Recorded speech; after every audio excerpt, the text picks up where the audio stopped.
In this video, let's discuss mixing vocals. Now, this is something that I've definitely struggled with ever since I started making and mixing music. It's a challenge for sure, but I think some of the steps that I'm showing here should help you avoid a lot of the mistakes that I've made in the past. Now, real quick, we're currently working on a super in-depth mastering course and a private audio community, which I'm really excited about. And as always, we're offering a free mastered sample of your mix, so if you want to learn more about those things, I'll cover that in more detail at the end of the video. Starting off, let's cover getting a rough level for the mix. Before I begin to affect my vocal, I want to get a rough level for everything. Now for this mix, we'll start with something that doesn't have any processing. I'm going to do a simple mix on the instrumentation, including some EQ and mild saturation, and maybe a little compression where needed, but I'm going to leave things alone for the most part. What I want to focus on in this part of the video, though, is establishing a general level between all of my instruments and the vocal. I do this first since it's helpful to know where you want everything to sit before you begin to add any processing. This way we can create proper gain staging between our multiple processors on the vocal. I'm going to have the vocal sit a little bit on top of the instrumentation, but depending on what you're trying to achieve, you might want it to be a little lower than the rest of the mix. Now, one more thing I want to mention is the routing. Granted, I know this isn't just about the vocal, but notice how I've organized everything. I've grouped and color-coded various instrument groups and then sent these groups to ascend by changing the output from the stereo output. This way, each instrument type, like the drums, the guitars, have an auxiliary track that can affect the full level of that group. So if I need to quickly mute the drums, I could do that, and so on. This helps a lot when you're trying to establish levels at the start of a mix. Then it lets you quickly adjust things throughout the mixing process. Let's take a listen to the track that we're working on. I'll solo the vocal for a moment, then I'm going to introduce the mix, and notice how listening to the vocal in the context of the full mix changes how it sounds.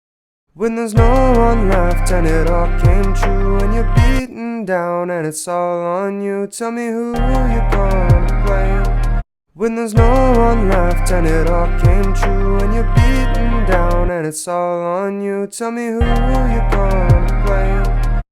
Next up, let's talk about editing vocal levels. So once we have some rough levels for the vocals, and we know if we want it to be a little bit above or a little bit buried below the mix, we should edit the vocals with some clip gain. Now, clip gain affects the signal prior to any processing.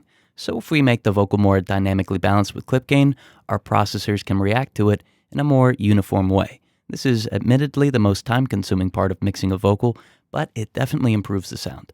I like to listen to the full vocal take and then take mental notes of parts that are difficult to hear. Then I'll make my way throughout the vocal and isolate various parts of it that I want to amplify or attenuate.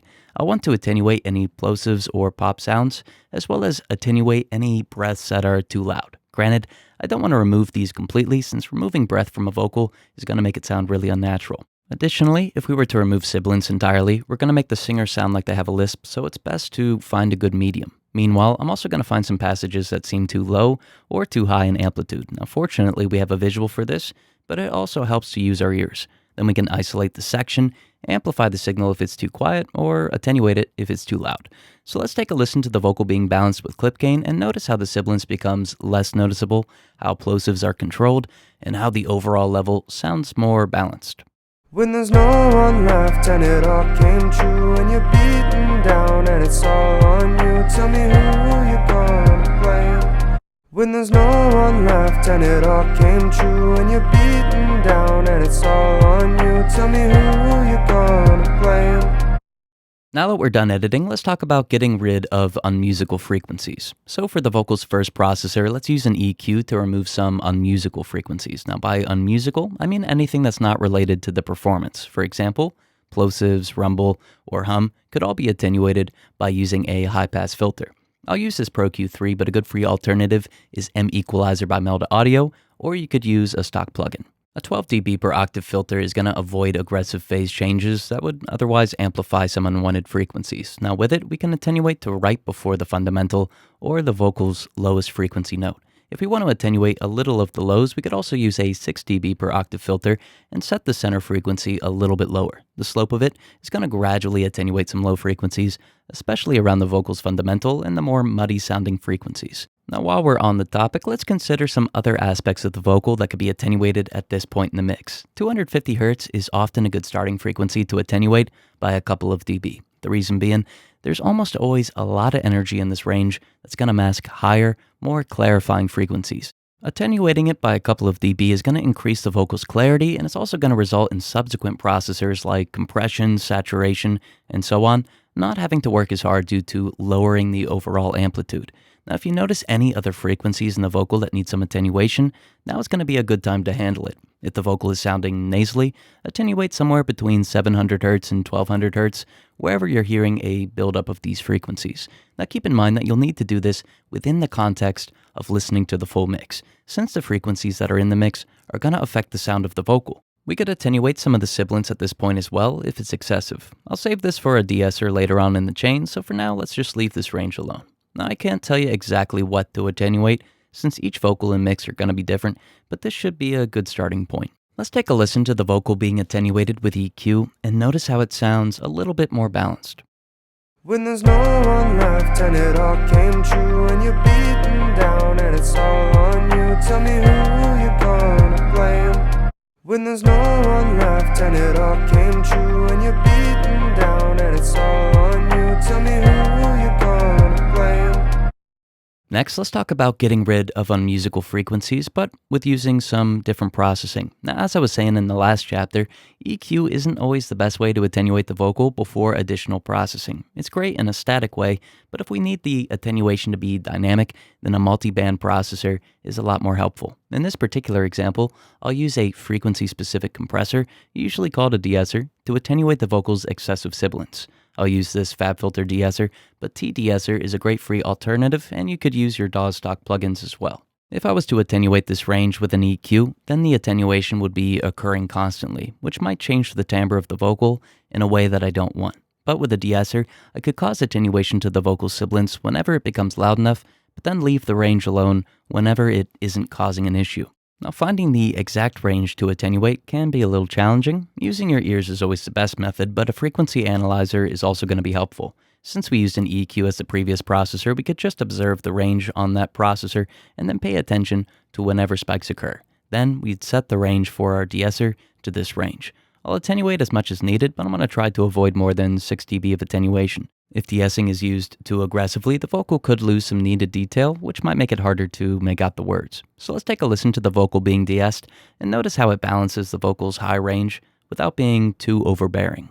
When there's no one left and it all came true, and you're beaten down and it's all on you, tell me who you gonna blame. When there's no one left and it all came true, and you're beaten down and it's all on you, tell me who you gonna blame. Next up, let's talk about compression with Look Ahead. Now that the vocal is balanced and it doesn't have aggressive unwanted frequencies or any unmusical sounding aspects, let's introduce some compression. I'll use this Pro C2, but try M Compressor if you need one, or you could use your DAW stock plugin, whichever plugin you like the most and will work well for you. Now, compression is typically thought of as a form of attenuation, but the purpose of compression in most cases is to lower the peaks so that we could amplify after compression. This way, we bring up quieter details while still having enough headroom. If we were to have a lot of sibilants in the vocal still, or some muddy frequencies, then these would be amplified along with the aspects that we want. But since we attenuated them first with EQ and some de-essing, we could amplify more of the desired aspects of the vocal. Additionally, since we use some clip gain to balance the vocal first, we won't need aggressive attenuation to control our peaks. So let's introduce compression, typically peak down compression, with a 10 millisecond attack and 50 millisecond release to cause quick attenuation that doesn't add unwanted distortion. If the compressor that you're using has Look Ahead, you could use about 2 milliseconds of it. This way, more of the vocal is captured, causing a more consistent sound. I like to use auto makeup gain as well, but if yours doesn't include this function, you could use the output or makeup gain function to amplify post-compression. A 4:1 ratio with a slightly softer knee is a great starting point, then you can adjust as needed and carefully set your threshold. Depending on what you're trying to achieve, the genre, and so on, you'll want between 2 and 6 dB of attenuation. For a more modern pop sound, use closer to 6 dB, but for a more natural sound that retains some dynamics, you could achieve closer to about 2 dB of attenuation. So let's take a listen to the vocal before and after compression and notice how it sounds louder, more consistent, and it's easier to discern from the mix. Then I'm going to adjust the output of the compressor to bring the level back to where I had the vocal originally. When there's no one left and it all came true, and you're beaten down and it's all on you, tell me who you gonna blame. When When there's no one left and it all came true, and you're beaten down and it's all on you, tell me who you're gonna blame. Next up, let's insert a saturator to further control dynamics. Saturation is a combination of soft knee compression and harmonic generation. The soft knee compression controls dynamics from the tops down, while the harmonics amplify quieter parts of the signal and increase the ratio of musical or in-key frequencies to out-of-key frequencies. I'll use the Saturn II plugin, but a great free alternative is GSAT Plus by TB Pro Audio. Now, with most saturation plugins, you won't have much control over the top-down compression. Now, this compression occurs behind the scenes with different algorithms resulting in various thresholds, knees, ratios, and so on. That said, you'll need to listen carefully to what sounds best. The harmonics are a little easier to hear and to control. For example, even-ordered harmonics will result in a warmer sound due to a second-order harmonic that amplifies the low frequencies. Odd-order harmonics will emphasize the mid-frequencies a bit better due to the third and fifth-order harmonics being higher in frequency. Now, with the GSAT Plus, you could introduce a combination of odd and even-ordered harmonics to achieve the sound that you want, as well as pick a warm algorithm that emphasizes the lows or a crisp algorithm to bring the mids and the high mids forward. What you pick really depends on the vocal and the sound that you want. So flip through various settings until you find what you want exactly. Be sure to do this within the context of the full mix to understand how the added harmonics and the mild soft knee compression interact with the complementary and competing signals of your mix. Let's take a listen to saturation as I vary the settings from warm to cleaner sounds. When there's no one left and it all came true, and you're beaten down and it's all on you, tell me who you're gonna blame. When there's no one left and it all came true, and you're beaten down and it's all on you, tell me who you're gonna blame. Next up, I'm going to insert upward compression to again control dynamics. Now, at this point, you're probably wondering why we're still trying to control dynamics. Between the last three processors, we've already done a good amount of it. That said, each processor that we've been introducing controls dynamics in a slightly different way. The next one is going to bring up quieter details without affecting the peaks. I like to use this after saturation to amplify quieter harmonics that I just added. This makes the saturation more noticeable without having to drive the saturator too hard and introduce noticeable breakup. I'll use this MV2, but OTT is a good free alternative if you use it very subtly. To use it for upward processing, you'll need to lower the depth amount, turn top-down attenuation off, and drag the sliders that are in the middle to the right. Using this MV2 plugin and some others that are like it is really simple. It usually includes just one function to adjust, so just drag it or adjust it until you have the sound that you want. Like peak down compression, too much of it isn't a good thing, so you gotta use your ears and listen critically to it in the context of the mix. So let's take a listen to the plugin being used and notice how quieter details are brought forward. Also, notice how the effect of the previous saturation becomes more apparent. When there's no one left and it all came true, and you're beaten down and it's all on you, tell me who you're gonna blame. When there's no one left and it all came true, and you're beaten down and it's all on you, tell me who you're gonna blame. Next up, let's talk about some optional intelligent balancing. Now, like I just said, introducing this type of processing isn't needed, but I do like how it quickly balances the vocal and in a way that I couldn't do with other processors. In short, I'm going to use this resonance reducer to dynamically attenuate various frequencies that are causing the vocal to sound unbalanced. This Sooth 2 plugin is one of the few plugins that does this, and I found it to be the best option. But Smooth Operator by Baby Audio is a more affordable one. Now, by adjusting the pre-emphasis EQ bands, I can control how sensitive each range is to attenuation. So, if the vocal is sounding a little muddy, I would emphasize the low mids. Each vocal is going to be different though, so how you adjust the bands is going to depend, but usually a band in the low mids, one near the nasally tones, and one to help the vocal sibilance a little bit is a good starting point. Additionally, I like to add this processor after some of my additive processing, like the compression, the saturation, and so on. This way it balances everything that's been amplified. So let's take a listen to the plugin and notice how it adds some needed control to the frequency spectrum. When there's no one left and it all came true, and you're beaten down and it's all on you, tell me who you're gonna blame. When there's no one left and it all came true, and you're beaten down and it's tell me who you're gonna blame. Next up, I'm going to add some subtle room reflections to create a sense of realism. Now, with most modern vocals, the sound is pretty dry. The vocalist typically sings close into a directional microphone, and typically in a studio that's smaller with a lot of padding, which results in a very dry sound. Now, this isn't a bad thing, but it helps to add some subtle room reflections to create a sense of the vocalist being within a realistic space. Now, for that reason, I'll use a studio room emulation reverb to simulate how it would sound if the vocalist recorded in a studio that had some wanted reflections. I like to put this later on in the chain after I balanced things out with some of the previous processors and created a dense sound. This way the reflections add to the musicality of the vocal and they don't amplify any unwanted aspects of the vocal. I'll use this Seventh Heaven plugin, but a stock reverb is going to work well, whichever one you like that allows for short reflections or a room emulation. Then we could mix in the effect with a low level, something that's just barely audible, but it's there nonetheless. Let's take a listen to the reverb being introduced. It's going to be subtle for sure, but notice how it adds a realistic element to the performance. When there's no one left and it all came true, and you're beaten down and it's all on you, tell me who you're gonna blame. When there's no one left and it all came true, and you're beaten down and it's all on you, tell me who you're gonna blame. Up next, I'm going to create some duct delay. At this point, the vocal is balanced, full, and has a natural sound due to the subtle room reflections that we just added. So let's start adding some creative processing to make it more interesting. I'll create a send from the vocal, and on the corresponding auxiliary track, introduce a delay plugin. I'm just going to use this stock delay plugin and create an eighth note delay on the left channel and a dotted eighth note delay on the right channel. Then I'm going to increase the amount of the delay to 100%. Since we're using an auxiliary channel, I could lower the amount of the effect by adjusting the aux tracks channel fader. This is going to make automation easier, but we're going to cover that in a moment. Next, I'll insert a compressor after the delay on this track. Any compressor is going to work fine, but make sure it's capable of external sidechaining. Then, I'll sidechain the original vocal track. I'll use some similar settings to the compressor that I used on the original vocal, just to keep things simple, but I'll turn off auto makeup gain.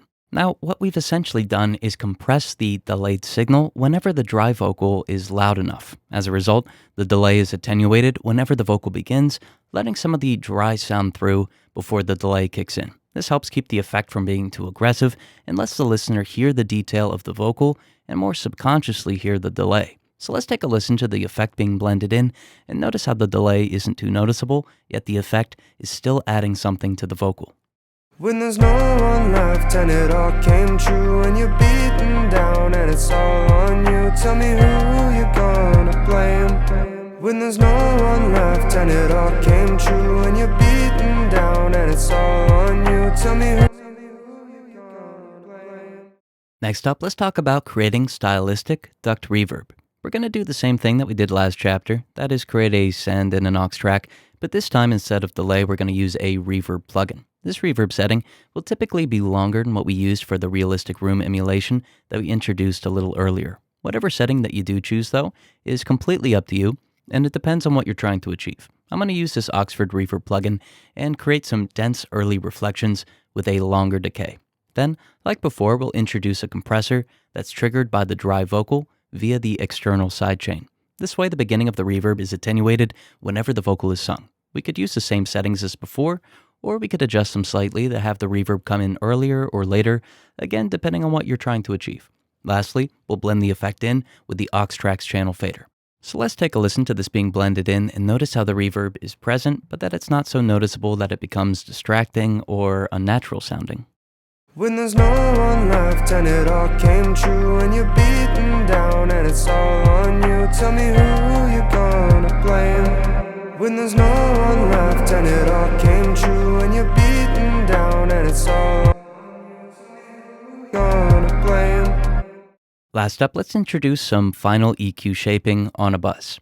So last up in terms of processing, I want to introduce an EQ that can control the totality of the vocal sound, one that adjusts the frequency response of both the original vocal and the sends that we just created.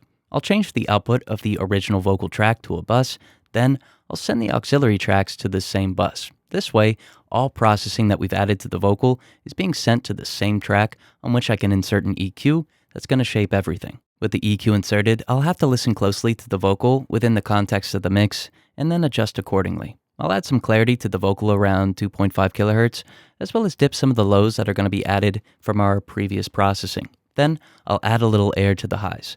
Now what's great about having an EQ at the end of the chain is that I can adjust the mid in the side. The side image was created from our temporal processing sense, so now we can boost some of the highs on the side image to brighten those, or attenuate the reverb and delay around the vocal's clarity range. Again, what you do is up to you, but I find this is a good starting point. Let's take a listen to how this EQ shapes the vocal, and notice how it offers a lot of control over the final sound. When there's no one left and it all came true, and you're beaten down and it's all on you, tell me who you're gonna blame. When there's no one left and it all came true, and you're beaten down and it's all on you, tell me who you're gonna blame. Now it's a good time to reassess the vocal level within the mix. So at this point, you probably noticed I haven't done the best job with gain staging. Some of the processing has increased the vocal's loudness and the amplitude. Now I could go back and alter the gain staging between my plugins, but I found the easiest and the least time-consuming method to just be adjusting the final bus's channel fader.